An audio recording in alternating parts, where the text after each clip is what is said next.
Sanktsiები და uvizო რეჟიმის შეჩერება. ეს არის ორი ძირითადი საკითხი, რაზეც ევროკავშირის საგარეო საქმეთა მინისტრები იმსჯელებენ.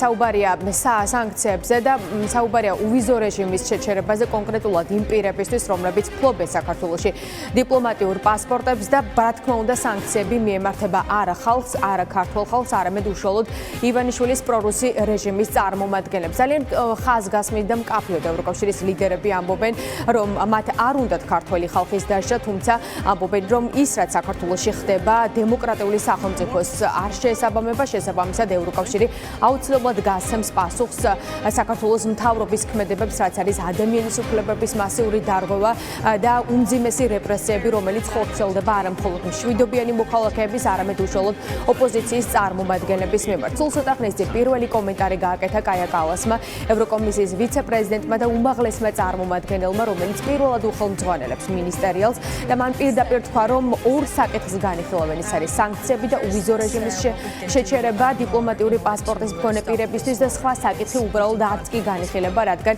ევროკომისიის უმაღლესმა წარმომადგენელმა თქვა, რომ საქართველო ახლა არასწორი მიმართულებით ვითარდება და ეს არ შეესაბამება კანდიდატის სტატუსის მქონე ქვეყანას, შესაბამისად ის ადესტურებს იმასაც, რომ ევროკავშირის წევრმა სახელმწიფოებმა უკვე წარმოადგინეს კონკრეტული სია სანქციებისა, რომელიც უკვე მოლაპარაკების მაგიდაზე დევს და სწორედ ამ სანქციების სიაზე იქნება მსჯელობა დღეს ევროკავშირის 27 ქვეყნის მიერ.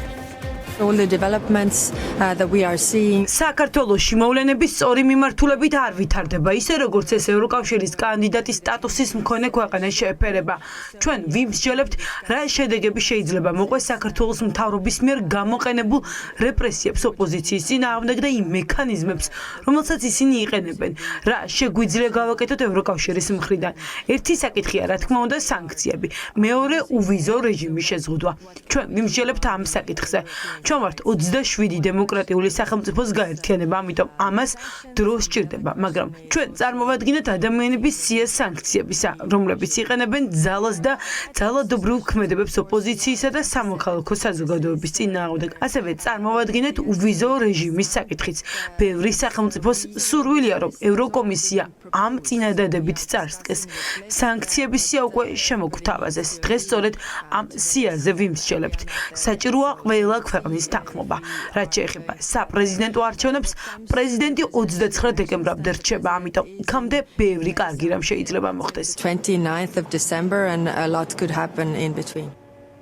ლიეტუვა, ლატვია და ესტონეთი არის ბალტიის სამი ქვეყანა, რომლებმაც პირველად მიიღეს გადაწყვეტილება ბიძინა ივანიშვილის რეჟიმის წინააღმდეგ სანქციები დაეწესებინა და ახლა სწორედ ეს სახელმწიფოები არიან ავანგარდში, რათა ეს გადაწყვეტილება გავრცელდეს ევროკავშირის სხვა წევრ სახელმწიფოებსაც, თუ რა თქმა უნდა 27 ქვეყანას შორის არ შედგება კონსენსუსი, რადგან ყოველთვის კარგად ცნობილია, რომ პრორუსი ვიქტორ ორბანი ბლოკავს ივანიშვილის რეჟიმისთვის სანქციების დაწესებას, თუმცა ამის პარალელურად ევროკავშირის ლიდერები სხვა ზომებსაც განიხილავენ, რომ ეროვნული სანქციები გაფართოვდეს ევროკავშირის სხვა წევრ სახელმწიფოებზეც. დღეს ლიეტუვის საგარეო საქმეთა მინისტრმა ძალიან ღია და მკაფიოდ თქვა, რომ არჩევნების შედეგებს ესტონეთი არ აღიარებს, რადგან ეს არჩევნები არც თავისუფალი იყო, არც სამართლიანი და გმობენ იმ ძალადობას, რომელიც უკვე ორ კვირაზე მეტია თბილისის ქუჩებში ხორციელდება საქართველოს არაღიარებული ხელისუფლების მაღალჩინოსნების მხრიდან.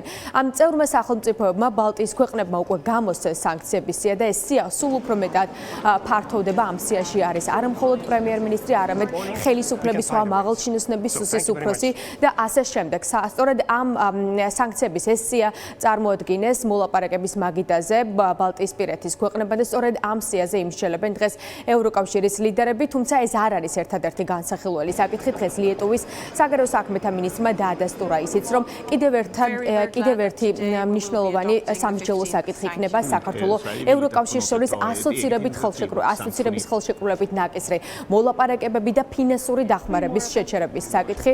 შესაბამისად, რა გადაწყვეტილებას მიიღებენ ევროკავშირის ლიდერები, ამას დღეს არა, თუმცა მიმდინარე კვირაში აუცილებლად გავიგებთ.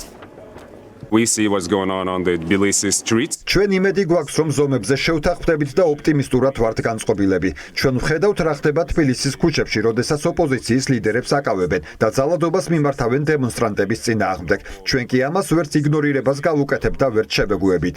ლიეტუვამ უკვე დაუწესა სანქციები და ახლა ევროკავშირს მივმართავთ, რომ ასევე დააწესოს სანქციები პასუხისმგებელი პირების მიმართ.